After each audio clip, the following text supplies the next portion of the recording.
Hi everybody, Russ and my Hammers 11. Hope you're all safe and well. If you're new to the channel, please consider subscribing, hitting the bell icon so you know we put new stuff on more than anything.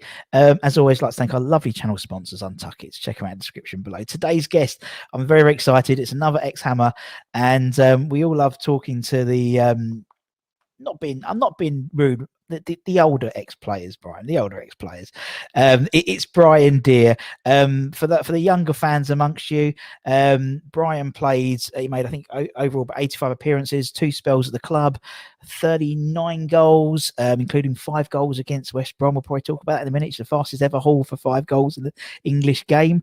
And more importantly, was part of the 94, no, you wish, 64 65 European Cup winners team, scoring in the semis and playing in the final. How are we, Brian? How are you, my friend?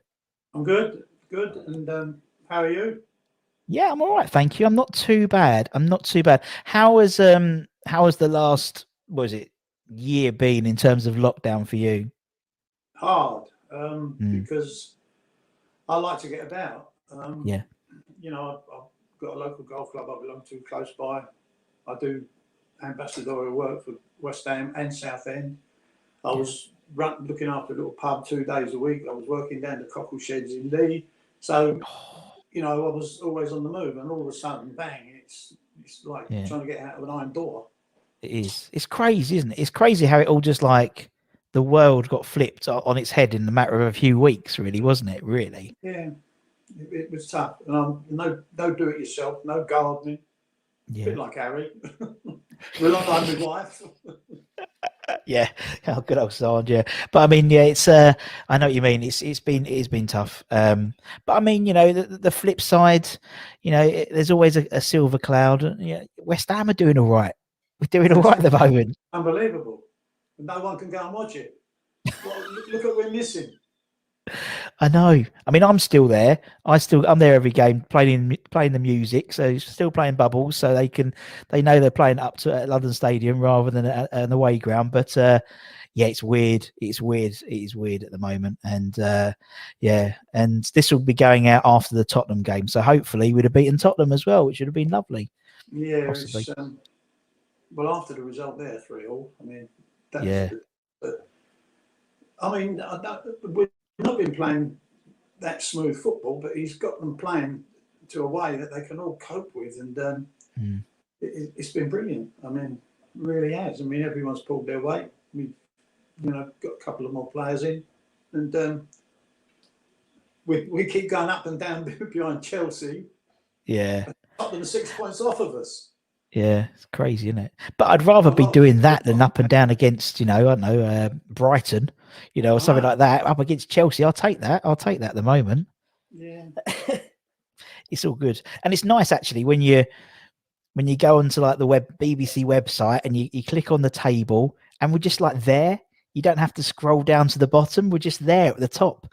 It's a bizarre thing. It's a bizarre thing for a modern day West Ham fan to be used to be honest. But probably because it's modern day football, isn't it? Yeah, it is. It's a weird season, isn't it? Yeah, weird. It's a weird season. I mean, it's one of those things where, you know, there's no. I mean, form is just out the window. It seems, apart from Man City. It's just out the window for everyone else. So I think anyone could beat anyone in their day, it seems, at the moment. So anyway, we'll see. Maybe we'll dust off that passport for next year, hopefully. Bit of European football. Who knows? That'd be lovely, wouldn't it? Be lovely. Yeah. We'll see what happens. I think the next few games are crucial for where we finish this season. But yeah, you know, old ones coming up, haven't we? We do. But I mean, the fortunate thing is, I know there was a lot of disappointment about being, you know, not going and losing to Man United in the cup and stuff, but we're back to playing 1 game a week rather than playing 2 games a week. And all the other people we're playing against, Leicester's and Arsenal's and people like that, they're on 2 games a week. So we should be fresher, you would hope. But then again, at Manchester, it was only one defender in the last minute of the game, and we could have walked away with him winning 1-0. Yeah, indeed.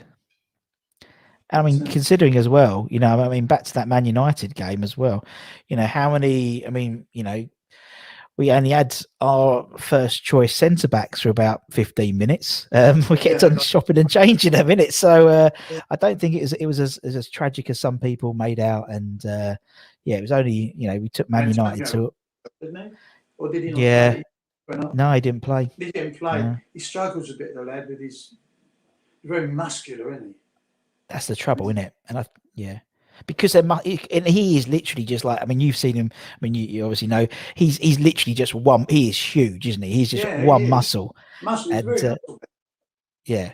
And I think when you also, I mean, as well, when he has. I think when footballers tend to when their hamstring goes, I don't think it ever heals 100%. And I think that always leads to him maybe being a bit tentative when it comes to especially as when they're a big benefit to the side, they want to get them ready as quick as possible, and maybe look at what's happening with Tottenham at the moment. Harry don't go away yesterday, but Harry wants to be fit for Sunday. Which is a bit cunning, but it is. But I think we did the same thing with Antonio against Sheffield United, to be honest. Yeah. So yeah. Well, as I say, it's entirely different now to when I played. The treatment rooms and what they can get and what they can't get and what's available to them. Scans and God knows what. I know. Crazy, isn't it? It's crazy. We used to, if we had a cold, we used to have to put a tracksuit on and wrap ourselves up and do 20 laps and sweat it out up the park. So going back to that, because it's brilliant. Oh, get it out of the track. Yeah, just sweat it out. God dear. Sweat it out. Going back to your playing days, obviously. So we go a bit of old ground because people might not necessarily, the less experienced fans, I call them. So you went back and you signed when you was 15. From playing England, you represented England schools and stuff like that. You're a Plaistow boy by heart.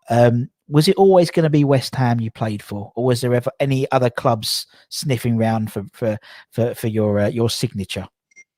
Well, I was born in Plaistow. Yeah. I lived in East Ham, and I went to an infant school at Central Park, a junior school, Brampton Road, and Boise and I played in the same side together. Brilliant. At Brampton Road. And we only lived 5 minutes from one another. I mean, I think I probably might have been the closest to living to the ground. I mean, you could walk out of our door, you go 100 yards up the road, and another 200 yards, and you're at the back of the stand. Brilliant. And I just played, for the school team with Boise, played for the district side. And then I got represented with Essex Honours, London schoolboys, England schoolboys with Martin. And Martin was at Dagenham at the time, so we used to see one another quite a lot through our young, school day football. Yeah. But no, there was nothing. No one really bothered my dad. Well, there was a funny thing happened. There was a fellow who used to play for West Ham, a centre forward, and he was in charge of Barking, and he got my dad to sign some forms. What we didn't realise was that when I wanted to go to West Ham, me and my dad had to go to the offices of the FA to get it annulled, so I could sign as an apprentice to West Ham. So much for my dad, my agent. Your agent, brilliant. And I just I went there in '59. And we were lucky. I mean, all those lads who I was with, like Harry said the other week, I went with Martin, David Bickles, Charlo, Derek Woodley was still around then, Eddie Presland. We were all local boys. Yeah. And, it was just like your old school chums. Yeah. It was fantastic. And that ground staff, and Ernie used to look after us. But today, the kids, they don't have to do nothing, do they? I mean, they're so well looked after. Yeah, we had to take kits. I mean, we had to go to Grange Farm. We had nowhere to train up to Wow. the point. And we used to have to get a lift to Grange Farm. We used to have to look after half a dozen, lots of kits for players. I mean, you was lucky. I had Andy Malcolm and a couple of the other boys, Jackie Dick. And Christmas time, they used to make sure you got a little few tips off them. And we used to have our lunch at Grange Farm. And when you got in there, it looked as though a load of gannets had been at the grub. But then Andy used to come and give you a little plate of food. The water was like soot when you got in it to have a bath. I mean, it really was. It was an amazing, and we trained there for quite a while. It wasn't until the 60s, early 60s, that they brought the training ground up of Allen and Hanbury's, because that was all Greenbelt. Yeah. They built a school next door, and then Ron was with us then, of course. And all we had there was, when we first went there, we had some cricket pitches, we had some football pitches, we had tennis courts, and we had a clubhouse with 2 lots of dressing rooms, 2 bathrooms, and a little place where you could make a cup of tea, and that was it. It was a shed. Now they've spent like £2 million on that, and it's absolutely state of the art. I mean, I went to the opening of that with Trevor and Tony Cutler. It's amazing what they've got there now. I mean, from those days, but you know, we were quite lucky at that time to have a training ground. Yeah. And you know, go on. No, you carry on, man. You carry on. No, I'm just saying rubbish. When I got married, we all lived around in Hornchurch. Jeff, Martin, myself, Johnny Sissons, Les Allen lived around there, Jimmy Greaves was around there, so we only had like 10 minutes or so to get to the training ground a day. I mean, in the winter when we couldn't get them there, we used to have to drive to Harlow to a gym, and we've never got no petrol money, no expenses. I mean, you imagine, can't you? Like from Chadwell to Harlow of a morning, it was like down the Chelmsford 414 right the other side. But it was handy. And then, of course, when we weren't there, we used to go. If we was at the ground, we used to go to the roller skating rink at Forest Gate and train there. And that was a really big area there. Yeah. And they just balled up the side, where when we played 1 touch or 2 touch, you could bang it against the ball and get the ball back. So that was one of your touches. Yeah. I mean, there's so many ideas, and it was amazing. I mean, as Harry said, he was a coach and a half. He was an incredible fella. Yeah. I mean, Ron never asked you to do what you couldn't do, but made you better at what you were good at. And, really? You know, that was with all players. Mm. And, you know, we had a great time on the ground stuff. In the summer, we used to have to work. We, you know, making steps, sanding the pitch, sowing the grass on the pitch, painting the crush barriers, and the times you'd be doing there and put your head up by mistake and end up with a great big black eye where you hit it against the old bar of the crush barrier. And we used to end up full of paint. We used to have to change down in the boiler room where the groundsmen were. We weren't allowed in the dressing rooms. And Ernie was with us in the summer there. But it was a good time. It was a good upbringing for £6 a week. Crazy, isn't it? Tax. Yes. Tax. I had a bike. I used to go to work, go to the ground on a bike. Bought myself one of them, you know, the speedway bike, a track bike. Yeah. Chopper. E.G. Bates in Barking Road. I think it was about 10 shilling deposit and $1 a week. With the big bars out on the front of it. And I used to go down to the ground in that. Look, well, now look. You see the plate. Have a car of all us. Really? I think he had an Anglia, Ford Anglia. I mean, I didn't have a car until I was 21 years old. Yeah. I mean, but they were great days. And, I mean, you look. I mean, you, as you said, you turn up to the ground in your chopper. You know, look at what all the cars in the players' car park now. Oh, I mean, how the game's changed. Fridays we used to have to clean all the dressing rooms out. Really? Yeah, wow. And the baths, and we had a gym there which wasn't a gym at one time. There was a snooker room in there, the players, and we used to have to brush the table, and everywhere was brass taps on the bars, brass taps on the doors.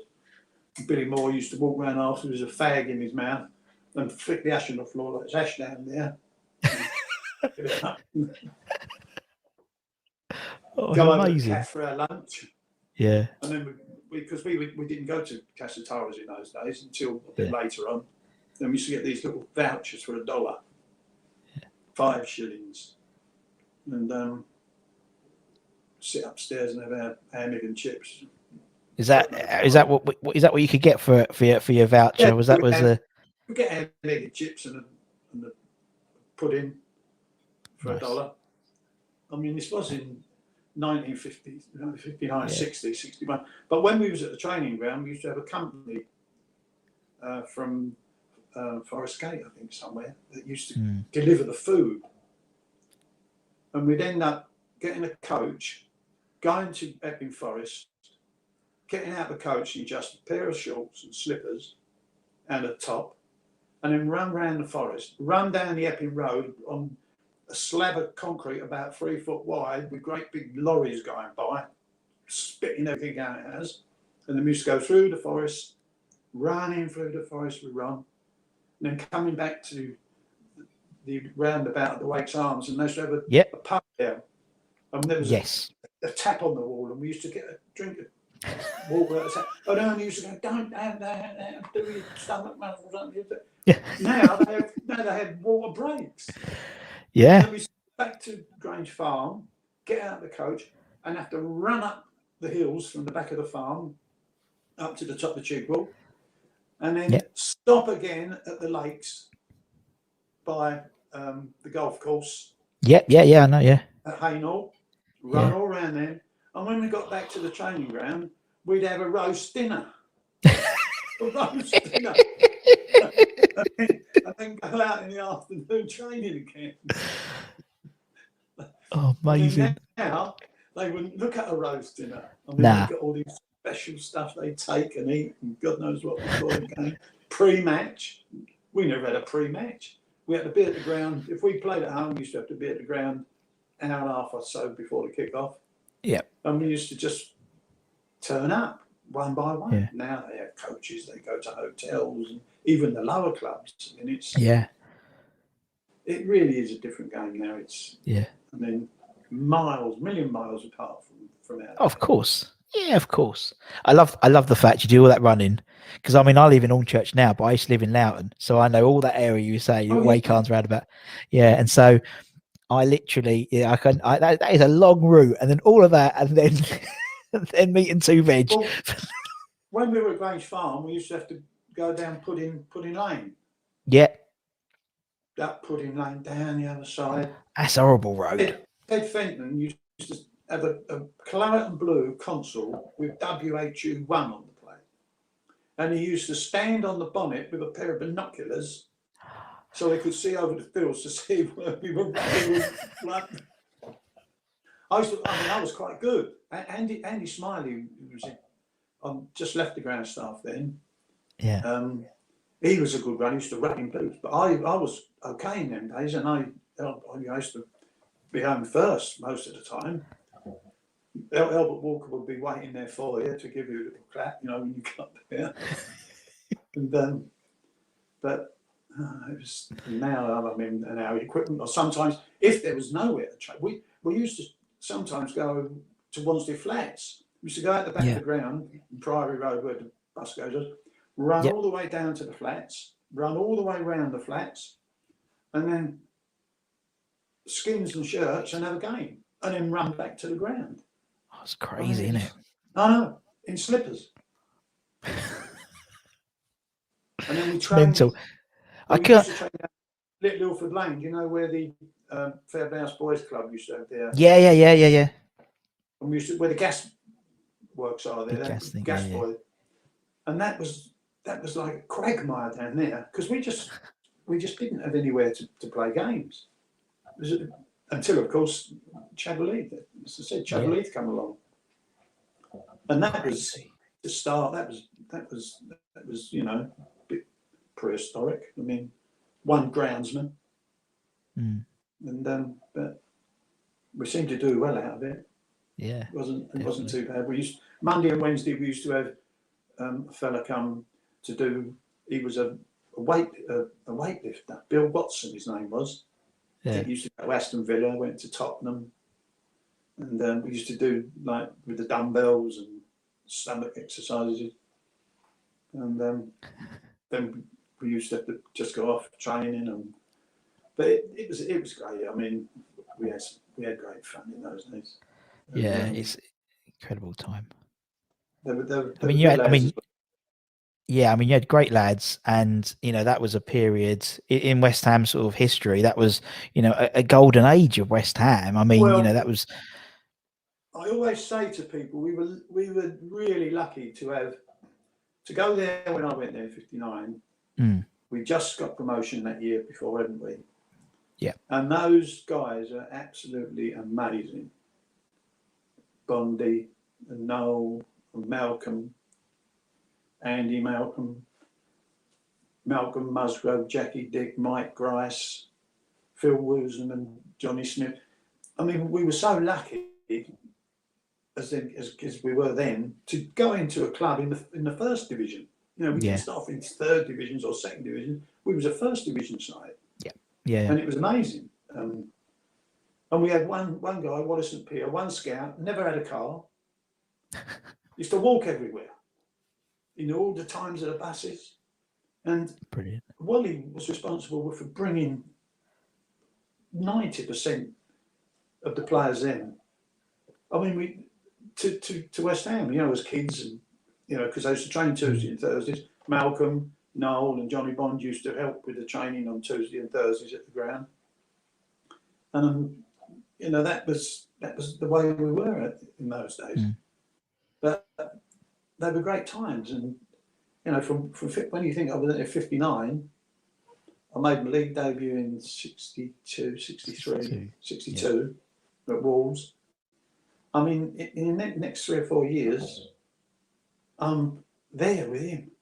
Yeah, exactly. I mean, it was just then there was no subs in those days. No.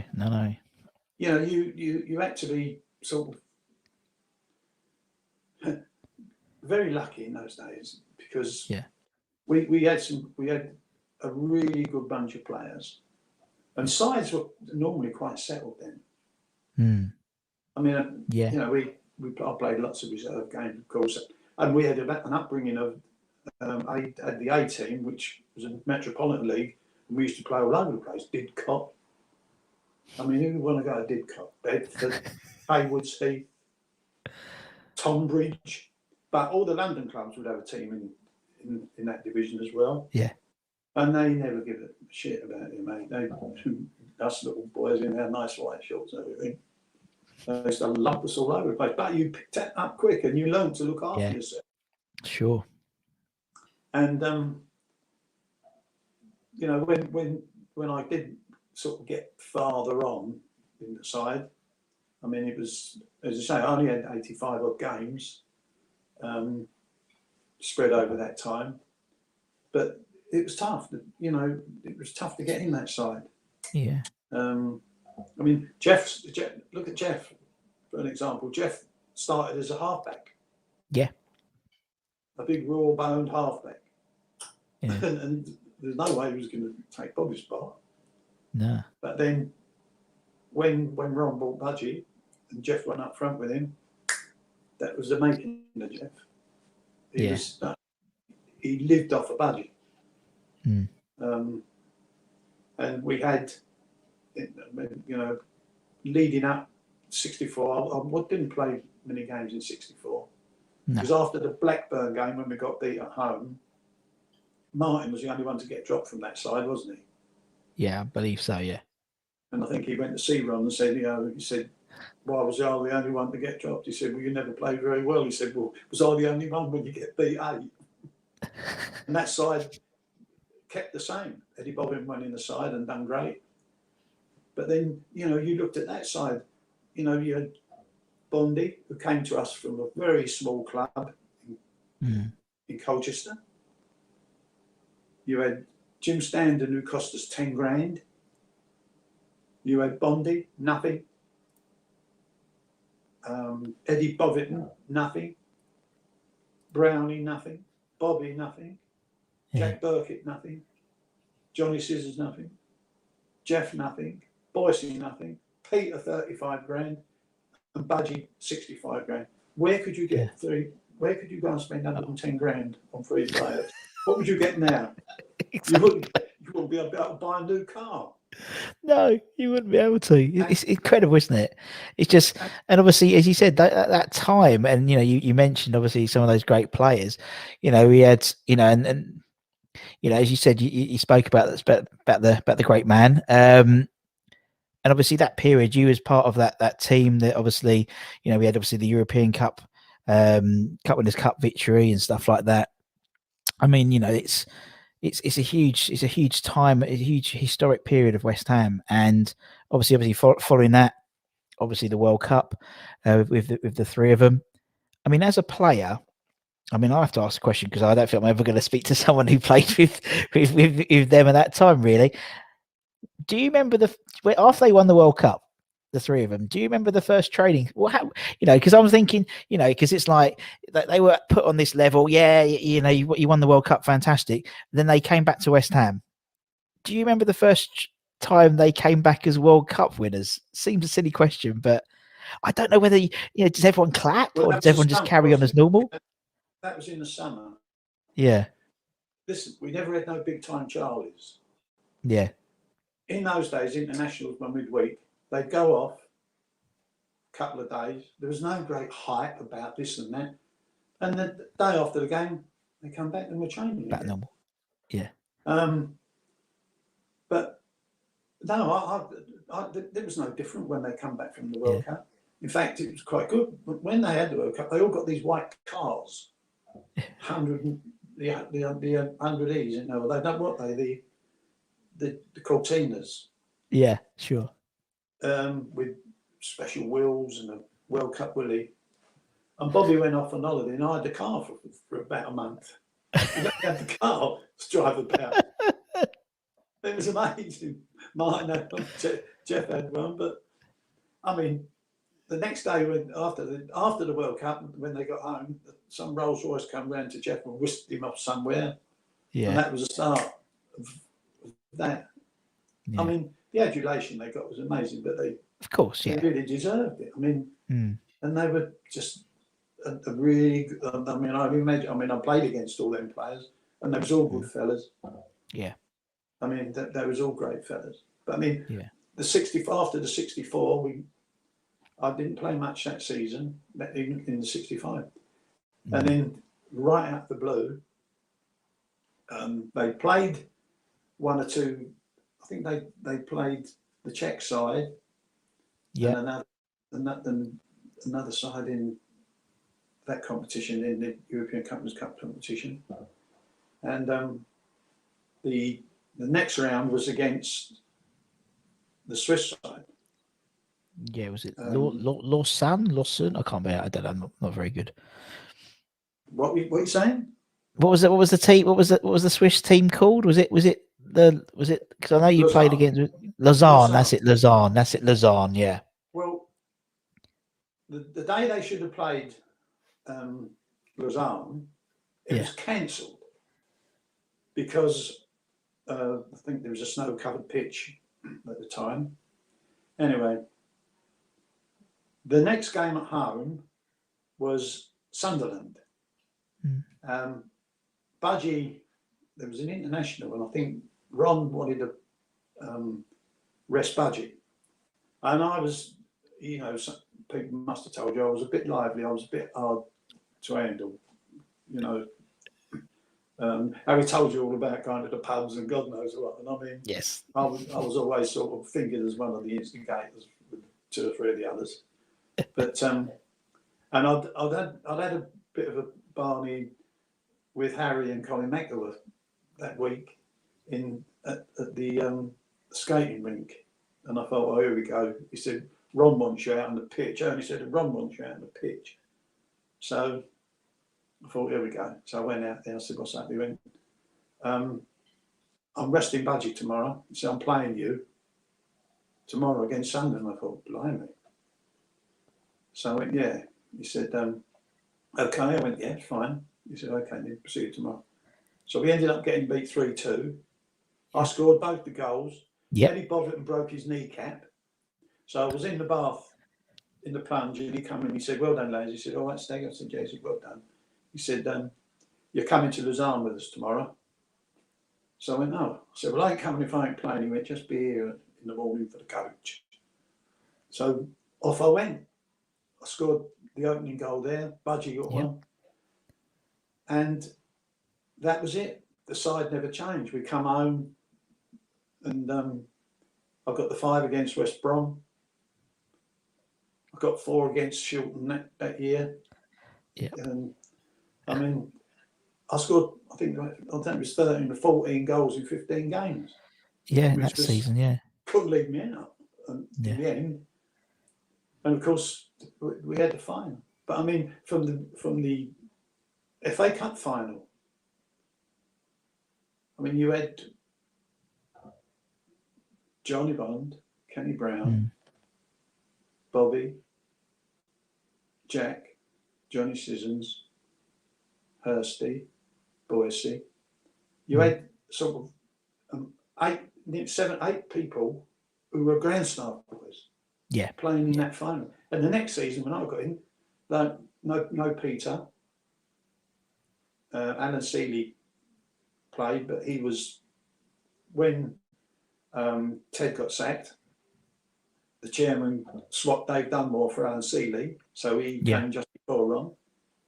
And Joe Kirkup played, so he was another one. I was another one.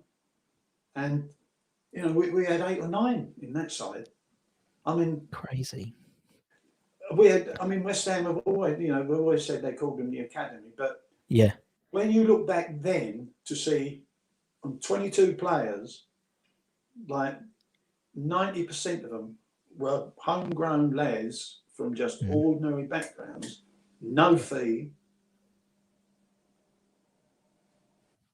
West Ham's training ground today is phenomenal, but you never see these kids coming through like that. Not like that. I know that because as time's gone on, we've, you know, the foreign players that have come into this country, you know, there's been amazing players come in. I mean, it's like even now, like the 2 boys we got, Kufau and the other guy, Suchek. I mean, they've been a revelation for us. Yeah. I mean, Balbuena was not that, you know, nobody thought much on him until the manager got hold of him, and he's made him a different player. Yeah. I mean, but with all the big clubs, they've all got great academies, but you haven't looked through them. How many of them boys have come into the big side? It's amazing. Yeah, it is. And where do they all go? Where do they all end up? I mean, you know, you look at the likes of Trevor and Harry and all that lot. Yeah. As Harry said the other week, that side, that youth side he had was unbelievable. It was. Everyone ended up in mid-national, and we ended up in Alvin Martin. I mean, you could call him. He was a foreigner when he come from Liverpool. Yeah, technically, yeah. But as a kid, outside of it, turned out probably the best centre half West Ham have ever had. Yeah. You know, and won things at the club, and still around the club. You know, made his life in the south of England. Yeah, he does. Yeah. I mean, we still were very, and most of our lads were. I mean, Johnny Sissons come from by Heathrow. I mean, I think he might have been the farthest one away. Eddie Bovington and Jack Burkett and that used used to come on a bus of a morning. I mean, from North London. I mean, Bobby used to get the bus. Amazing. Like, it was all right for me. I could walk. But then... Or the bike. Yeah, or the bike. So we were so fortunate to have our careers at that time. I mean, it's incredible. We never earned a fortune, but then that's life. I mean, you can't... Yeah. But now it's astronomical. I mean, I'm looking at the paper today. They won 150 million if Harry Kane leaves. I mean, look at Harry Kane. Harry Kane is probably the best goal scorer in world football at the moment. Mm. I mean, then, he's got golden boots, Harry, and ain't got nothing to put up in the wall. Yeah. It's true. It's true. Long may it continue, Brian, as well. Long may that continue as well. Well, yeah, of course. Yeah, but you can't take that. I know what you mean. I mean, I've never met him, but he comes across as being a really nice fellow as well. Yeah, and, yeah. He does a lot of good things, but not so many good things on Sunday if he plays. As long as he doesn't do them on Sunday, I don't care, Brian. I mean, that's why they're building back, aren't they? Yeah. Oh, yeah, definitely. But I mean, for you, obviously we touched on that on the European Cup Winners' Cup final. But walking out, what was it? I mean, we haven't spoken to many people who have walked out at Wembley with 98,000 people there. Oh, well, it must have been incredible. When I think back, when we played Lausanne in the second game, we beat them 4-2. Yeah. And I wasn't aware at the time on this away goal. With up until 10 minutes or so to the end of the game, they would have gone through on the way goals. Yeah. And I ended up getting another goal, which put us through. And then when we played Zaragoza, we won 2-1 at home, and we was losing 1-0 away. And Johnny Sissons got the equaliser, which took us through on that as well. Yeah. But that's not something you don't really think about that at the time. Nah. And of course, then with the game at Wembley, that was amazing. We went off when we won the Cup in '64. We went to Hendon Hall. The lads went to Hendon Hall the night before, and so we done the same thing. And it was amazing. It really was. I mean, but it was not, there was not the fuss then as there is now. No, yeah. They walk around in tracksuits and God knows what. We was all around in our own clothes, tracksuit. They come out now with tracksuits and God knows stuff on. Yeah. And we went to the stadium. We had to walk around the stadium, and it was just like an ordinary game. We just come around and had a chat with us all, and off we went. And I just made sure I managed to get behind Bob with the ball, and it was fantastic. I mean, and the game went so quick. I mean, I scored early on and disallowed. Maybe VAR might have given me the goal. And then Sammy got the 2 goals. I mean, the goalkeeper. Have you seen the film? The goalkeeper comes out 30 yards and smashes me to the floor. These days, he'd have been off. He'd have been off, yeah. Then we just got up and shook hands, and he went back in goal. But that was a great night. Yeah, it really was a great night. Yeah. And Ron was chuffed, and we're all chuffed because they had that poll, didn't they? The greatest ever West Ham game, and in 125 years at the club, and it won't. It might not have been the greatest game to everyone because it's time goes on. I mean, I thought maybe the one when we beat Leeds 7-0 in the League Cup that time, that side were unbeatable. And that night we absolutely slaughtered them. But it's nice and to have that behind us as well. Definitely. But, definitely. But my career wasn't that long. But, I went off to Fulham for a while, didn't I? I did like that. I didn't like travelling, from Church to Fulham. And Millwall was a disaster. Yeah. And then when I came back, I just used to go to the training ground and only see the theirs. And then out of the blue one day, because I went to play for Woodford. And Bob Wheatley, who owned Circus Tavern and everything, was sponsoring £100 a week. I never got more than about 40 quid a week at West Ham. Like with appearance, and it went up a bit. And there I was playing in Woodford Avenue in some nondescript league for 100 quid a week. Again, didn't have to train. Well, trained once a week. But when I went back, I was over the ground, as I said, and Ernie came out. He said, "Ron wants to see you inside." And I thought he was going to tell me not to keep coming over the training ground. And he went, "Sit yourself down." And I sat there, and he went, "Would you like to come back?" I thought, my God. And because I had a terrible time at Millwall, I hated it. Yeah. And so I come back and got in the side. And Benny Fenton bumped into Ron one day and he said, "So I go to all the games, Ron." He said, "And I've seen Brian playing in reserves, he's getting goals, never scored for me." And so Ron said, "Perhaps you didn't know how to handle him."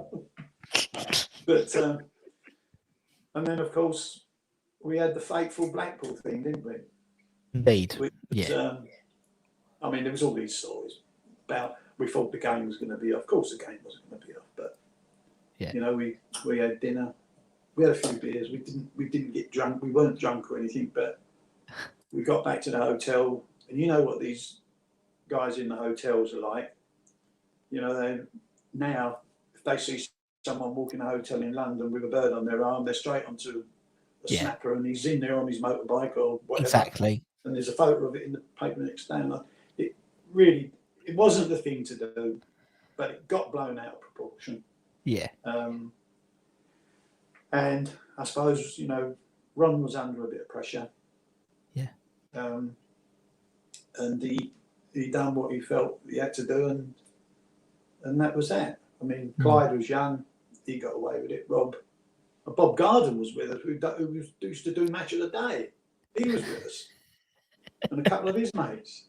I mean, but so that was it. That was the end. I finished there. That was a lot. Jim packed up, and I packed up. Bit of shame, but there you go. But I enjoyed. I'm still West Ham. I still go. I still love them, and exactly. I'm lucky to be over there with a great bunch of lads who they're ambassadors. They are really hellish. Yeah, they're a good bunch. Yeah, we've had a few of them on. And they're crazy. And I'm the oldest. Yeah, you would noticed. Yeah, you probably will be, bro. Yeah, you probably are, right, aren't you? Well, I mean, Steve Jones is quite old, and Jimmy. Yeah, you're quite old. Yeah, they're all from sort of different sort of areas, different sort of personalities, and they're good fellas. And, they are good. Yeah, I go to a few of the 86 boys things. They were a great side, but great sides always don't always win things, do they? No, they don't. They don't. And I mean, it's sort of it's one of those things where, as you said, it's a generational thing as well, isn't it? And so we have loads of. I mean, we interview fans from. Fans from your era, so to speak, fans from the 70s, the 80s, the 90s, and all, and that's the whole point of sort of the whole channel, is to talk to different fans about their experiences, because, listening to you, Brian, and your stories, someone who's 15, 20, even I'm almost, and I don't look it, but I'm almost 40. My beautiful child.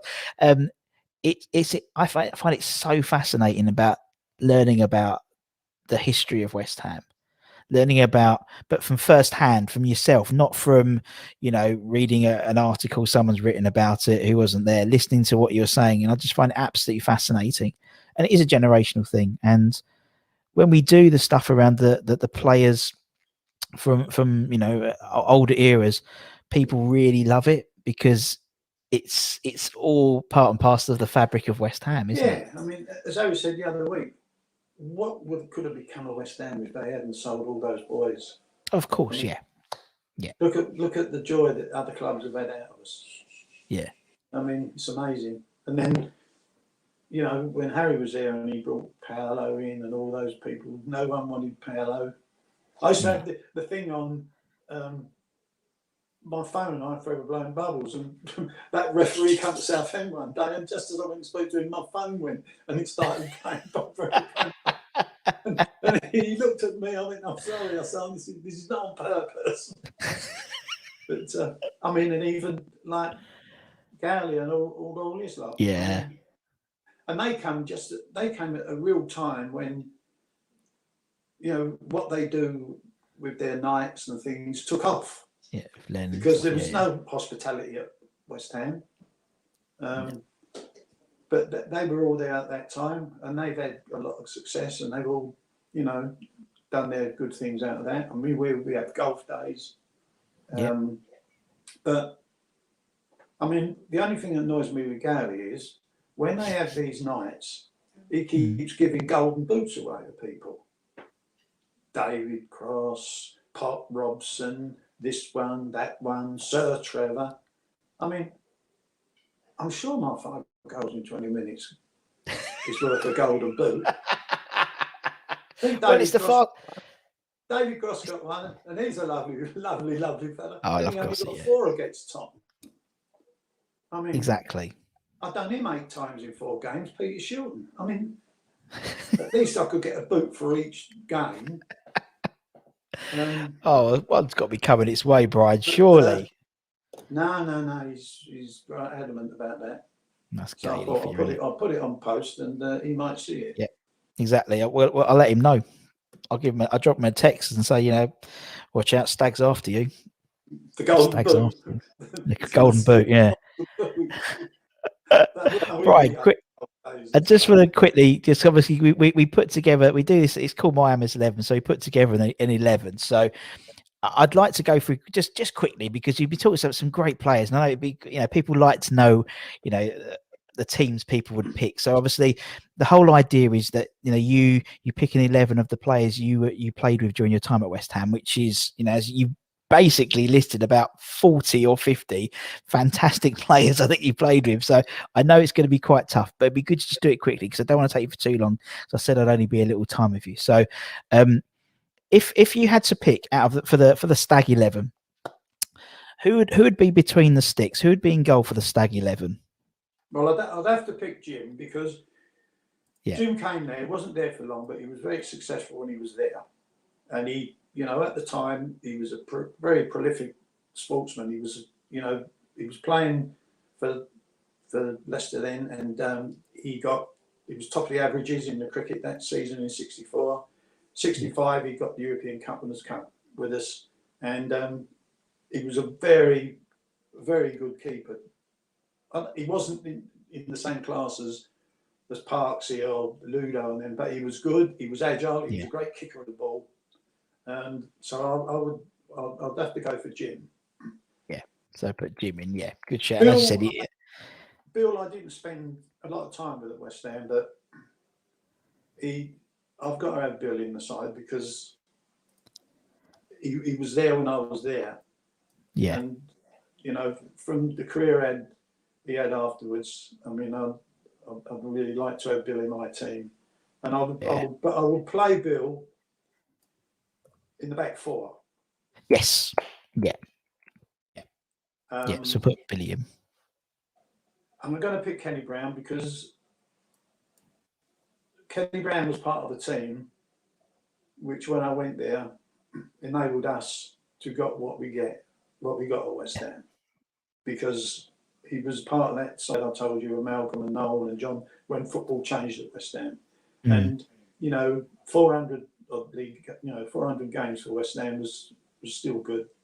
Yeah. Bobby, the other side of the back 4. Yeah. And it's tough between Frank and Jack, but I'm going to go with, even though I think Frank was the best left back West Ham have ever had, I'm going to go with Jack, because he was part of my era and part of my successful time there. So I'm going to go with Jack. Yeah. Now we've gone 4, haven't we? You were on 2 in the middle now, didn't you? Can do, yeah. Well, Martin has got to be involved, of course. So I'm going to go. I didn't play a lot with Trevor because Trevor was not around until a bit later on. Yeah, of course, yeah. So he did play a few league games when I was at the club, but I'm going to go with Boise because he was my pal at school when we was 9 years old. I just find that so crazy, Brian, that, you know, the players you played with at school, I mean, other players who I've played at school, you know, and then you sort of progressed all the way up together. Well, we had a left back. We had a left back at West Ham who had an off licence up the road to my house, Harry Kinsell. His son was at school with me, Roy Kinsell. He played in the same team at Brampton Road in 1953. It's crazy. So I'm going to go with Boise. I'm going to go with Martin. Nice. And the 2 front men, I'm going to go with Jeff and Budgie. Yeah. Because, I mean, Budgie was phenomenal. And for how he was so involved with Jeff's career, it really was amazing. And he was, for 65 grand, he scored 100 odd goals for West Ham, Budgie. Something like, yeah. And he was an international. Crazy. The wingers. Yep. I would go with Sizzo, Johnny Scissors. Yeah. I mean, he was an England schoolboy. He was an England youth. He played so many games for under 23s and God knows what. He never, unfortunately, got a full cap, but he was a big part of West Ham. He scored in the cup final in '64. Yes. He was the youngest with Kenyan that day to play in the cup final, so I'm going to go with Sizzo. Wow. And I'm going to go with Peter Braybrook. Yeah, Peter Braybrook. Peter Braybrook had a fantastic career at Chelsea. You know, he played for the World Cup in '62 for England, and for 35 grand, I think we got a bargain. So there's been some bargains, isn't there? You look throughout the whole of West Ham's career. You know, as you said, you know, even going to the boys of '86 and stuff like that, or a bit earlier. People like Dev. You know, $5 grand.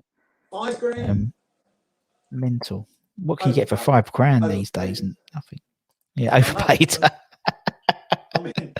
I know, it's mental, right? What would he have become if it hadn't been for them injuries?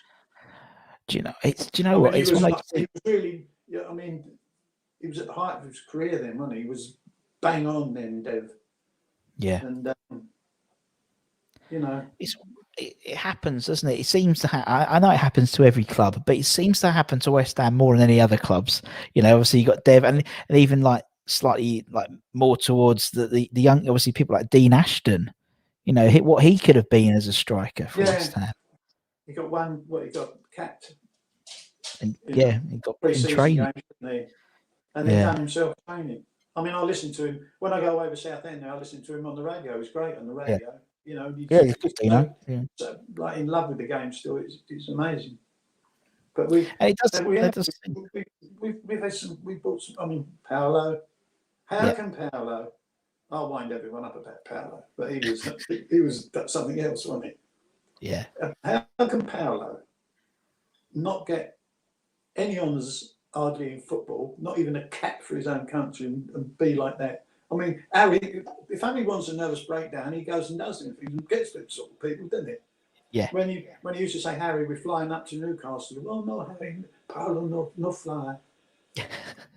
Shovel car, like now he used to go, and now he used to scratch his head. But I'll say, Harry, you bring it on yourself. Like, I know. It was. I mean that era. I mean, obviously I love that era in my sort of West Ham fan career. That Redknapp era, you had some incredible players, and it was in my opinion, that was probably the last era where football was fun. Yeah. Do you know what I mean? It's got uber serious at the moment. Oh, It's got a bit uber serious. We never really ever had anyone like Paolo. No. It was a one-off. We never get another one. No. A few pretenders, but we'll never get another. Few pretenders to the crowd. So let's have a look at that. So that's your team. I know it's up on into a 4-4-2. Brian, you probably might be able to see it, but that's a good team. People love to see the team. That's very, very good. But I like that. There we go. I promise people I'll bring back the scoreboard thing and then so it's all back there. So you got Peter Braybrook, we got Johnny. There's some great names that people will be doing some Google searching afterwards.